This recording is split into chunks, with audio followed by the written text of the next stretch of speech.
এই যে এইমাত্র আমি চার্জারটা খুললাম, এই চার্জারটা আমি উপর থেকে দেখেই বুঝতে পারছিলাম যে এটা ডুপ্লিকেট। তো এখন আসলে ভিতরে কি দেখা যায় আমিও দেখবো, আপনাদেরকেও দেখাবো, চলেন। এটা আমি হাতুড়ি বাটাল দিয়ে খুললাম, বুঝছেন।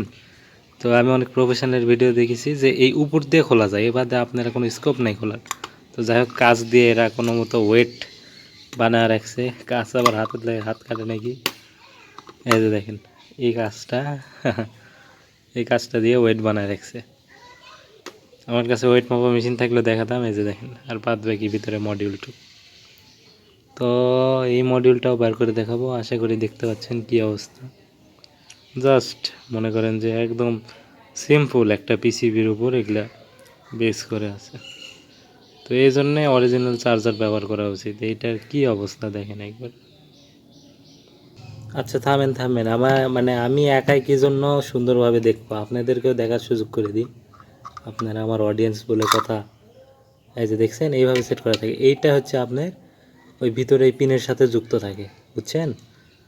যার মাধ্যমে আপনার ওই ডাইরেক্ট লাইন থেকে এই পিসিবিতে কানেকশনটা আসে।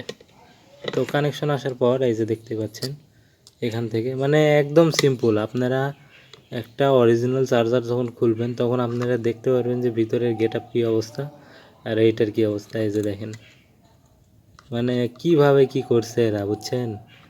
এইটা পিসিবির সাথে সোজাভাবে লাগবে, এই অংশটা লাগবে সচরাচর দেখেছি, কিন্তু এখানে বিষয়টা অন্য।